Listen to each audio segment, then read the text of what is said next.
Tervehdys, Laura. Terve Otto. So I'll start right away with the question for this episode of the Spirit of Sauna podcast. So what does meditation mean to you, Laura? Well, for me, I think right now at this moment, meditation means a pause. Right. Just a pause, like a long exhale, and the pause that happens after that. Right now, that's the meditation for me. Interesting. Why the pause? Like, what do you mean with that? Okay, maybe small effect is that it was a little bit of a rushed morning, and, quite a lot of things happening here at the sauna. Arrival wasn't like the smoothest. Yeah, right. So, like for me, meditation is that sort of like a state of being. Yeah. And especially sauna has been a great, of course yoga also, but sauna for me has really been where I have got to experience this just total pause. Yeah, not a stop of not like, how would I say, that I would with my mind somehow force myself to not think or not something, but just a pause. Yeah. Well, that's an interesting idea, because there is this notion about meditation that is something that you do. Yeah. You know, you go to meditate, you go to a meditation class or something like that. And that's what you said is very reflective of how, for example, Finnish people see meditation.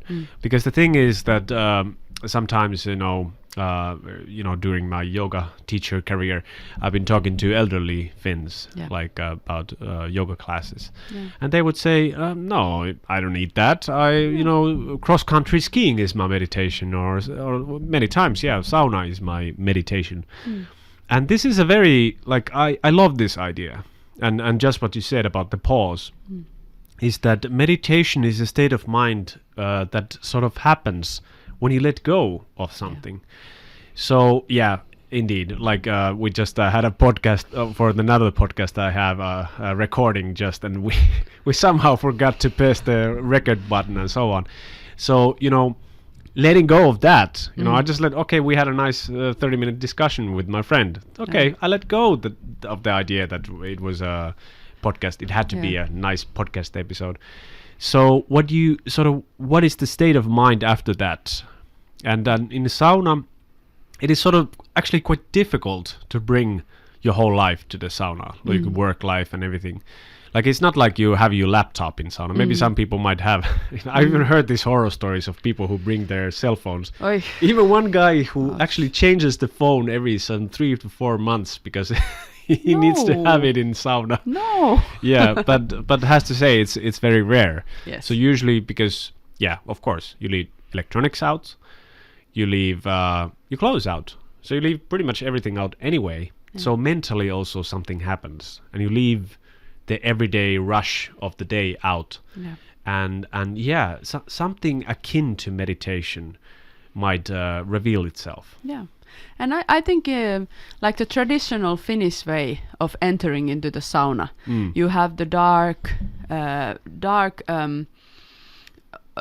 small space of the smoke sauna where you already have to enter in a specific way, and then we have this habit of greeting the spirit of the sauna.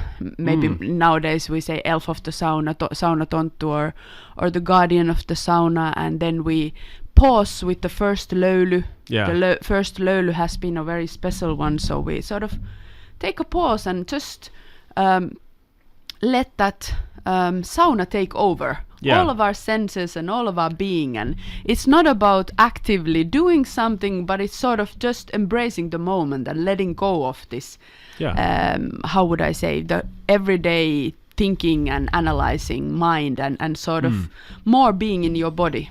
Yeah, that's actually, I'm really tempted to talk about even the word meditation, because how we have this word meditation it's through Marcus Aurelius and some of these also later on, like maybe René Descartes and these philosophers who had this idea of sort of self-discovery. A path of self-discovery could be called meditation or something like that. And even when they translated that word to Finnish, I think it's still now when you translate it, it's mietiskely. So you think you're in your thoughts in a sense, and that's your meditation. Yeah. But when we look at because meditation practices and going to a meditation class, this comes from India and from Asia in general. So, for example, in Sanskrit, the word is jnana, and it has a very different meaning. It's D is like it's the root word for divine as well, and ana means to perceive, to see something. So it's akin to seeing the world in a particular way. So it's not like doing anything, it's about how your perspective changes. And sauna as a practice, it can change your perspective, because you at least have this pause, as you said, and this small moment of peace from which you see the world quite a different way. Like if you think about, if you live in a big city, for example, I remember when I was living in London, and you walk there with your coffee mug in everyday hustle and bustle and try to see, car is coming there, and trying to run to the tube and getting to the next place. It's a very different world than just lying on your sauna bench. So maybe actually like meditation wouldn't be the best word to use. So I'm thinking like what is this that we're actually talking about? Is it like a state of mind of some sort? Like like in Finnish words, do you have anything in mind what you would call what happens in sauna? Terve löyly. Yeah, right. I think it would summarize it. Yeah. But expand on that. Terve and löyly, like how? Yeah. Well, because if you sort of take it as a sort of formula. Yeah. Obviously, it's also greetings to the löyly, to the spirit of the breath of life of sauna. But if you more extend it to sort of as a formula that is really packed with a lot of symbolical meanings and layers. Right. So then now cutting corners, but basically you can come to this conclusion that it is stating that this breath of life of the sauna, which is sort of reflecting the whole cosmos, and you yourself obviously being also sort of the similar pattern that repeats, and then this terve is stating that it's wholesome, is healthy, is not separated. So when you enter into the sauna, you're sort of stating that now your body, mind and soul, if I would speak in modern terms, they are whole, they are wholesome, and your life experience is wholesome. So it is sort of this pause that extends into the experience of life. Yeah, and actually it might be or I would even claim that the case is that every other perception is the fiction. If you tend to live like when I was living in Helsinki, the surrounding even like feeds into this idea that I'm just a cog in a machine. So that is the fiction. And maybe the pause in the sauna, this idea of greeting the löyly, say terve löyly, terve lämmin. You say, my soul is actually wholesome. I'm not a cog in a machine. I'm a wholesome being, living, breathing thing in this universe which is trying to interact with the surroundings. So this, the sauna meditation that we're referring to is kind of like just realizing what you actually are. Like not believing things without just examining them, but just experiencing like a pure experience maybe, or something akin to that. Some sort of maybe your authentic self expressing, and meditation is sort of, at least for me, sauna is very much about this multisensory experience. You give each of your senses to this löyly and sauna experience, and in that way they become wholesome and whole. And very often we are in our modern life, we are so much, how would I say, separated from our sensory experience. We analyze it, we even take a step back from our feelings. We take a step back from anything in our life, and we are sort of okay. Yeah, now my hand is feeling hard surface. Okay, and I'm separating sort of myself from my very own senses. Yeah, right. In our everyday life, and sauna gives us a break from all of this. Sauna allows us to, because in the Finnish sauna it is very common, at least for some moment, to be in silence and just listen to the löyly, just feel the löyly, just smell and taste the löyly, and just be the löyly. Yeah. So this I feel is very, how would I say, healing experience that you are your senses. And when they talk about sort of purifying the senses or purifying your experience of life, I think that's where we are. We are the nature. Yeah, interesting. But now I'm thinking about because there's lately for the past few days I've been thinking about the speciality of smoke sauna a lot, because I was in Jämsä smoke sauna village. There was people from all Germany, Luxembourg, Belgium, and America. Many places, and they were really really fascinated about this culture that spans thousands of years. And of course, in our elements episode, we made this case that smoke sauna is sort of, the elements are very pure in there. But also smoke sauna tends to bring this, it's kind of like almost scary, because I'm thinking about this one time when we had like almost 10 guys, and some of them, maybe we had somebody's birthday, maybe a few beers and very noisy and so on. But then the first löyly that we pour is complete silence. And somebody even said, this is a very special sauna when just a bunch of apes can just be silent for 10 to 15 seconds after that, just spontaneously. Yeah. And maybe because it was maybe a little bit even scary moment, because first it's a very like animosity and talk and loud, and then it's complete silence, and then you have to start talking again because you feel like, oh, this is really quite terrifying.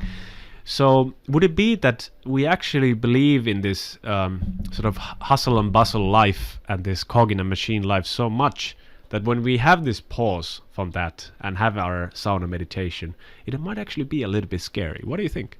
Yeah, 100%. Yeah. I think a lot of our life is that we fill it with things, be it social media, be it talking, be it working, be it whatever it is, but we really want to run away from the pause. Yeah. And like even when we go to the nature, we put our ears full of some what we're listening to, or whatever, but we just want to run away from exactly what you're describing, that sort of silence that is not about silencing the experience. It's more of a maybe opening a bigger feeling and hearing. But yes, it is extremely scary. Yeah. And in general, I think many times people fight this, to the last last strength, because that silence is sort of the closest we can get to the death without dying.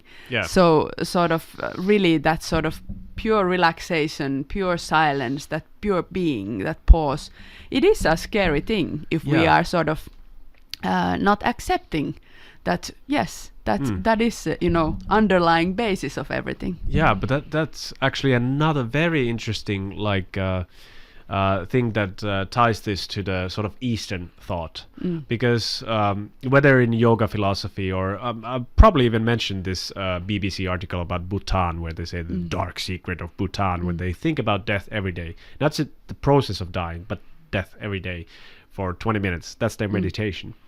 So in most of our episodes, we sort of try to sneak in this idea of this small death, that how actually bringing like night into your day is such a beneficial thing for our psyche. And one way of sort of approaching this idea, if we just, I know yoga, so I have to use always this example, but like if we take this concept of jhana, that your perception is changing somehow. You're starting to see yourself as a wholesome being. So if you see yourself as a wholesome being, you don't think that death is a disease that you have to get rid of or something.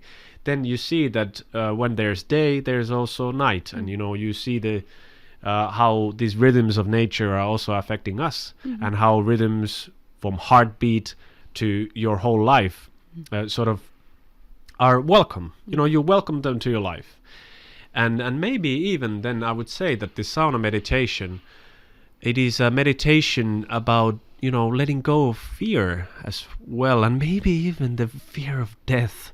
It's a very scary idea, but maybe even if you just bring just a tiny bit of death to your everyday life, whether it's in just your sauna bench, which doesn't have to be like a smoke sauna or everything like really perfectly aligned with the elements and everything, but just a warm space where you can let go, then maybe you prepare yourself for the really like moment that we all will have to face at some point, and that you would be calm and accepting to that moment.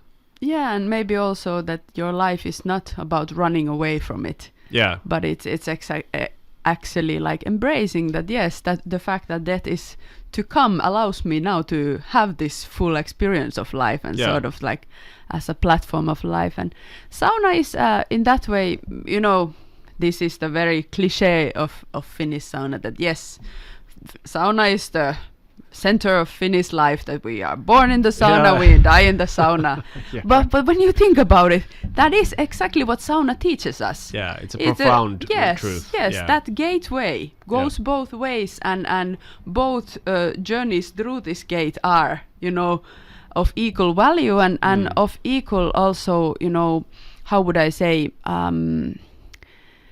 in a similar way, sort of, how would I say, perceived, if you want to say scary, but also as joyous. Yeah. So it just depends on which viewpoint you take, but modern life doesn't really allow us to embrace this, and thus then we bring into the sauna these constant conversations and whatever it is that we do that we try to avoid, because sauna is like forest also, but sauna especially as being the temple of the forest, so it's very like intensive experience. So there it really is like inviting us to this, with its silence, with its very like concrete way that it takes over each sense of ours, and it's really inviting us to invite this, that yes, this both the balance of this both is what is life. And the meditation part of it, I do believe that there is a lot to do with, even in modern meditation culture, I think very, very nicely it is emphasized that silencing the mind. Yeah. But we maybe... But not by force. Yes, and we are confusing the idea of silencing the mind, that it's something you do. Yeah. Because really, like, you cannot stop being scared of death. Similarly, you cannot stop thinking or silence the mind.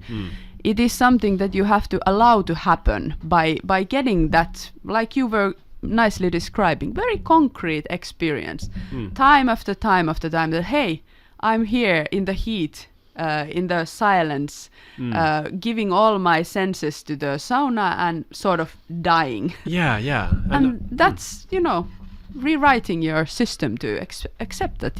It's beautiful. Yeah. There is like this beauty is hidden in sauna, and I was lately just thinking about our episodes and how sometimes we're very critical of these modern forms of sauna. Yes, many of these people who came to Jämsä said they have an infrared sauna, and we talked with Glenn from Sauna Times about this, and he also agrees that we don't call that a sauna. So this is pretty much the reason for that, because I just wouldn't want to remove an essential part. Like I wouldn't just like maybe the opposite. I wouldn't want to take one part and make that the whole thing.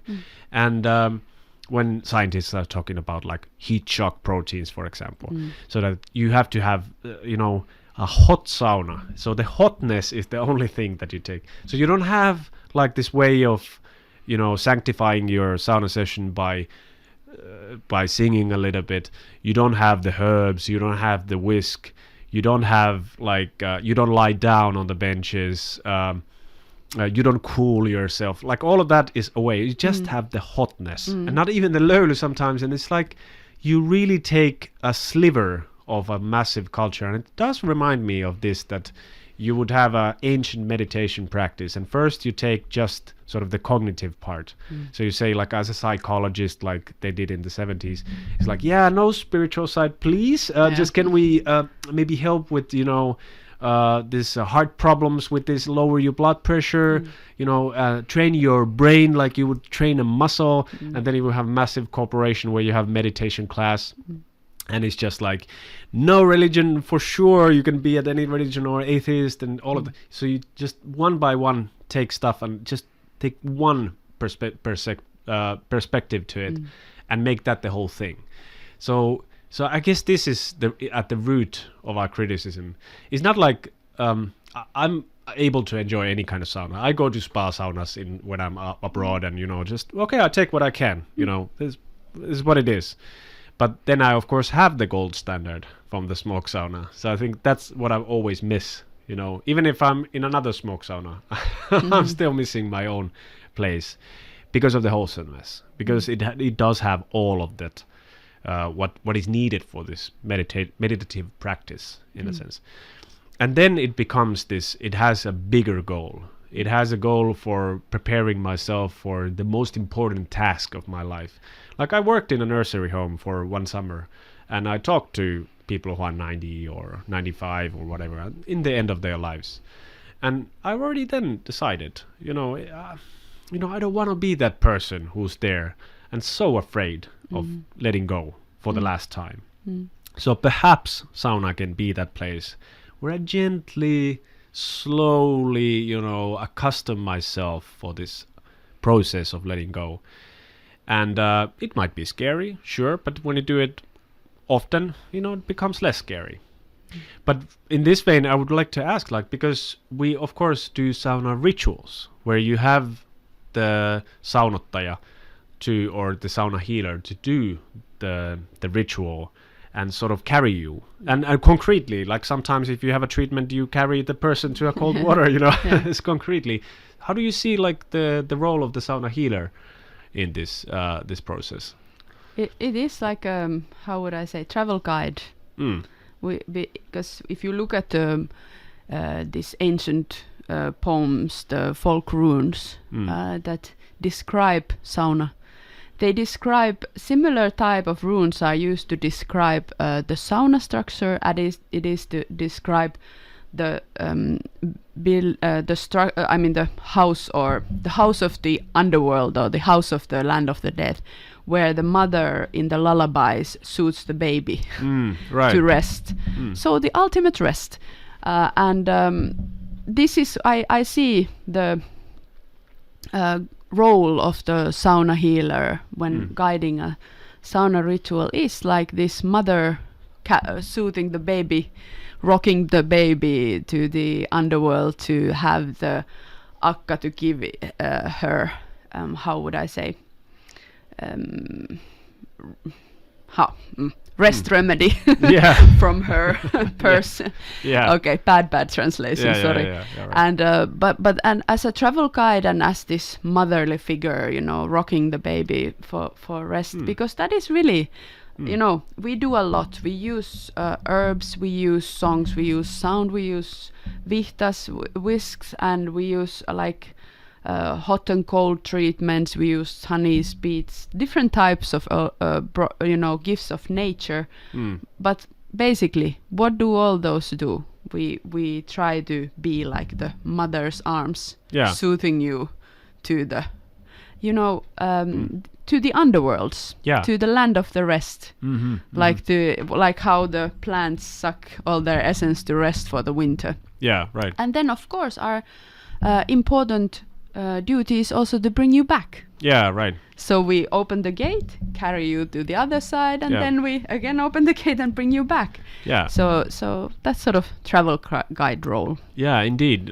That's I think this is the fascinating part. you can travel alone, and we actually have to travel alone. Yes. Like that's just how it is. Our community is, of course, helping us, or hopefully helping us. And but at some point, some of the travels are really difficult. Like for example, if you think about the idea of rites, so in the ancient times you would have rites all the time, like like transition rites. Yeah. So you move from one part of your life to the next. You always have maybe a sauna healer and saunottaja coming by and treating you, and we just don't have it anymore. And just having like at least one experience like this in your life, it's way more than zero, because then you have the experience that you don't always have to be alone. Sometimes you can let go also of your duties, and we always most of us are quite like diligent in that sense, that we think like, yes, I have to do this, I have to do that, and that's my responsibility is to do that. And even if some people are taking your responsibilities, you still have the core responsibilities. And for example, if you go alone to the sauna, your responsibility is to pour the löyly. So one by one, you lose these responsibilities, and your tour guide, in a sense, can take you on a journey. And afterwards, you're not the same person anymore. So you went through this sort of gate of this transition rite, whether it's a ritual for the yearly cycle, or maybe you're getting married and it's your bridal sort of, or for the groom, or whatever. I even like in any life occasion. Just recently, there was a saunottaja. There was a person who was actually like in palliative care, so that's also like a sort of rite of passage, one of the last ones probably for this person. So this is kind of like the idea then to have a meditation teacher. It's like, or maybe similar, something like that, or guided meditation. So you have your own practice that you do by yourself, or maybe you have a community practice that you do with your family or friends, and then you have this sort of retreat even, where you have the teacher or the guide who's helping you to really do might be actually a really big transformation in your life, make a important decision, or move to another phase of life. Or whatever it is, letting go of grief processes, different things. There is a lot of retirement, but or celebrating your birthday, or those, of course, birthday is quite a modern concept. But definitely sort of a new phase in your life is always marked with different types of rituals, and sauna ritual is in that way the sort of if you look at like traditionally there is sort of, be it like in a yearly cycle, for example, around or little after the solstice and equinoxes, it was considered like there is like a, how would I say, crack in the year, and sort of like a 0 point. And that 0 point is that meditation pause, which then sort of is the sauna journey to the underworlds and back, and sort of then you move to your next phase. You are reborn to the rest of your life, or reborn to the rest of your year, and in that way I see this, that yes, you have your everyday or every week practices and your family sauna practices, and but when you have these sort of 0 points in your lifespan, or in your family lifespan, or then the yearly cycle, or the woman's monthly cycle, then those are the moments that is good to either call a little bit help from the forest, a little forest folk, or have a sauna healer to assist you through this sort of, how would I say, love lankeaminen. Going to the underworld. Yes, exactly. Go to the underworld and harvest that sort of those words of wisdom that in our folk tales, the great heroes always, they go to the underworlds and get those words of wisdom that then, sort of give them the tools to move to the next phase. Yeah. Sain salasta, sanat ilmi. Exactly. Right. Yeah, and that's actually an interesting point, because when we talked with in our episode about shamanism, and that we have this idea that the shaman travels somewhere, but it's not like they don't really travel like anywhere. They travel in like stages of mind. So you would have this sort of. And I'm actually thinking about this nowadays. Like, again, I was listening to the episode with Glenn, and the thing about morning sauna and evening sauna is a very different thing, you know. Especially in the smoke sauna, in the morning, it's like really uplifting. You know, you're like going to the heavens, and then in the evening you go into the underworld. So having like sauna as a life culture is exactly this, that the meditative practice is about appreciating all the different aspects, whether you have a sauna in the summer or in the winter, whether it's 35 degrees Celsius hot or cold, you know, whether it's you're stressed out or you're rested, or whether you know, it's alone or with your family and friends. So all of these aspects come together to form this kind of like really like a practice. And the most important thing, I think, which also, again, nice parallel to the sort of modern meditation culture, is that it's supposed to be fun. It's supposed to be nice and happy thing, you know, to go to the sauna. Whether it's sometimes sad, you know, sometimes you get like, even I notice people start crying. It's when the silence falls in the smoke sauna, that might happen that you get tears in your eyes.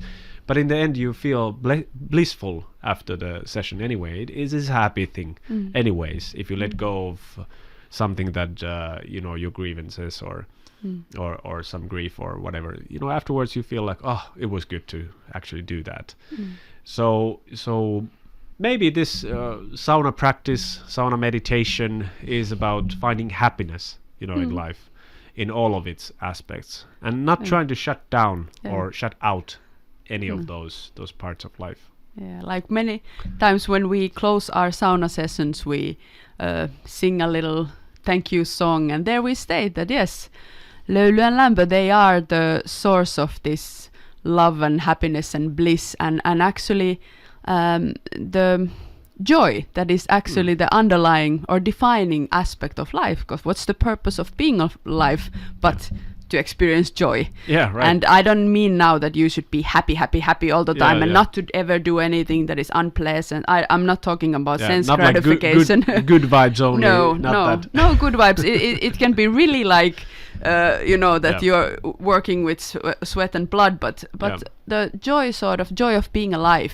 feeling a meaning of being alive. And sauna is, for me at least, I do see it as this, that every time you have this, you know, deep connection to your nature, your body, your senses, and you are sort of harmonized with this löyly, the breath of life of cosmos itself. It is slowly transitioning, you know, the way you experience your body and yourself and your family lineage and your, you know, the whole storyline of you. Like we say that in the sauna you bathe with the generations before and after you. So it is like, it just changes the way this whole communication with the world happens.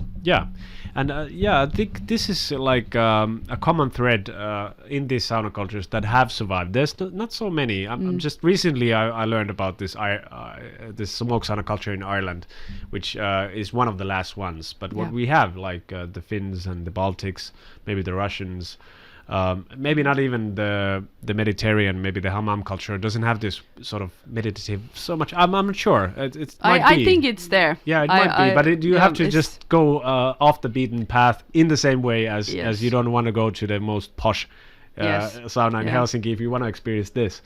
So maybe it's the same. So these have this idea in common that, you know, it's entangled in your whole life. You know, it's part of your life culture. And that's why I seem to get along fine with very serious like sauna people. Well, not just one aspect. They're cultivating many aspects. Not just the building of sauna, not just the temperature, not just the time what you spend there and all of that, but truly the whole life culture. And but what we actually like, for example, if we look at our trainings, it is a sort of also a meditation guide. that you know we're kind of training meditation guides, and you know just call it sauna healer or saunottaja. Or maybe the other way around. Saunottaja could be called meditation sort of guide teacher. And this is also the reason why we want to include a little bit of this philosophical side to it, because there's a lot of philosophy of life in a sense that can be discovered through these practices. So again, a point of maybe criticism is more the theatrical side of this sort of sauna healing. There is maybe, I'm thinking maybe the Aufguss culture is more, because it is actually a stage. You have like these and so it's more of a theater, and also judged in the competitions. It's judged by how it is as a theatrical performance. So also that maybe there could be said that in a saunottaja also has these theatrical skills. Usually, as sauna healer can sing, and the way you use the whisk, it's also like pleasant to the eye. If you want to take a look on how skillfully the sauna healer operates. So there is this side, but again, not making it the central thing. With the philosophical side, the deep wisdom is in the center. And it's because many of these sort of when it's sort of a theatrical circus type of sauna program where the point is that your focus is on watching the performance, but when you're doing like a guided sauna healing ritual, the point is not the performance. The performance is like when a plant is giving its goodness and producing its seed and giving the meat to the bumblebees, the flower is not purposely look at me, I'm here blossoming so beautifully, so strong and beautiful. But obviously it looks beautiful when nature expresses harmoniously, so it looks very beautiful and it's pleasant to all the senses, but it's not the purpose of it. Yes, and very important point, because that's exactly the sort of core of the philosophy. Things look like something, but it doesn't mean that the essence is the same. So for example, if we call löyly steam, it looks, that's how it looks, but it doesn't, you cannot empty that whole wisdom behind that to how it looks like. So, and also like this funny was, I remember in some sauna guide, maybe German or something, they said Finns love the pouring the water because it does have this meditative sound to it. They love the meditative sound. So it's like, it's not wrong. It does have a meditative sound, sure. True. But, when you look at the essence, it's not how it sounds. It's not how it looks. It's not how it even smells. You just, as you said, you give the senses away. And usually when I'm in a ritual, for example, I have my eyes closed most of the time, because I don't need the visual sense. And it's not like I forcefully try to shut it down, but I just don't feel like it, because we have very active senses during the daytime. And that it is a pause, a rest that you can give in this guided session as well. And our eyesight, we use it in a very sort of activating our analytical mind, which is sort of, we want to give it a rest when we're in the sauna. So it sort of aids the process of relaxation to close the eyes. It does a lot to you. When you close your eyes, so much start happening of this letting go of process. So maybe that's why also we do encourage closing of the eyes in order for this sauna meditation to happen. But again, it's more about terve löyly. It's more about the wholesome, healthy, not sort of broken down experience and life expression. Then it is about those details of start, because very often we are used to that we start from the externals, but in the sauna ritual we are more interested in the sort of the core essence, and then what happens externally is always different, but usually very pleasing. In the wholesome. And the fact is that very often in some parts of the sauna ritual it can be almost unpleasant. It can be, too hot, too cold, too strong, this smell, this taste. But then the sauna ritual always wants to look at the wholeness of it, and sort of the whole experience it usually it ends with joy. Yeah, and it's a journey in that sense that when I'm thinking about all of these travels that I made in my life, what is the common thread of all of them is that I've been very tired. Like usually because you're traveling, you don't sleep that well, you're every night in some different place, and you're really actually quite tired. But I don't remember. Even if I try, I don't remember being tired there. I just remember the incredible experiences that I had. So in a similar vein, your meditation session, whether guided or you're alone, you usually don't remember afterwards if you had too strong of a löyly or you know, some smell that you didn't like or whatever. It's not what your mind can recall. No. The mind can recall the sort of general theme in there, and that theme is blissful. And you know, that's why I think, you know, hundreds of people who have been to ceremonies here, always when you talk with these people, you know, the worst feedback that you can give is like, yes, it was interesting, and that's it. You know, but maybe they go home and think about it, and it was interesting. Yeah. And you know, so and of course the best ones we have are hour-long discussion about like what an incredible experience and so on. So this is the scale, and the pause is very needed. We know there's plenty of research and all of these aura rings and that show that people are really stressed out, really like in this world, and to have a pause in that, whether you know lying down, whether guided, it is very necessary. Yeah. Maybe more so than ever before might be actually the case. I do fully agree. But now we're going to have to take a pause from our talks because today we have actually special guest arriving.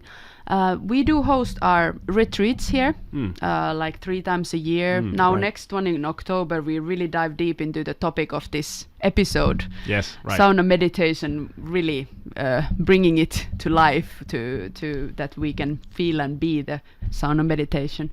But we do also host a lot of private groups who come here to study. They may have some specific interest. Today coming, they have specific interest. They want to learn to guide mythological sauna rituals, and you know, so just wanting to bring it out there that in case you are coming with your own group to Finland, remember that if there is some specific topic that you really want to go deep into and in practice, that is our like sort of passion of heart. Definitely. We're happy to tailor shorter or longer like educational for trainings. I would call them trainings. So it can be anything from 1 day, 2 days to 10 days, like whatever people are. Well, you know, Finnish sauna culture is so wide and far-reaching. So it can be very much like anything that concerns the yearly cycle, the rituals, the treatments, you know, singing. You know, so many things. So you can always challenge us as well if you're interested in tailored training here. But the sauna healer training is in October. We still have a few spots left, I think. A couple of ones. So saunahealer.com. So it's first come, first serve principle. Definitely. We want to keep usually the groups quite small so that we can fit all of the people in our van, and in this place really, here. really, because it's a very intimate experience. Also, you know, we need that we are all, you know, here, so big crowd don't facilitate that. So we want to actually travel through that journey of sauna meditation together, and in October we'll be a little bit traveling to what you were describing, your morning sauna and evening sauna. Will be going a little bit to the Ylinen and Alinen and doing this shamanic journey in the Finnish sauna culture way. And of course smoke sauna. Yes, plenty of that, and also I promise to deliver the deeper aspects of heating a smoke sauna. What does it concretely mean? What kind of wood do you use? What do you do with the ember? You know, how do you retain the heat mass then during the long session and all of that. So there's plenty of science behind that. Plenty of science, and then you will be also guiding people into the practical experience of you know, performing this art of ritual of warming the smoke sauna. Yeah, definitely. Yes. Okay, so Great. thank you again. Kiitos, Laura. Kiitos, We had a great Otto. time. And just to remind you, if you like this episode, we've been so happy to see so many new subscribers. Please do subscribe. Send it to your friends who also enjoy their sauna, or maybe even don't enjoy their sauna and want to listen to us who do, or whatever reason. Just please share. And so thankful, happy for you, all of you listeners. So Okay. Yes. Kiitos. Kiitos.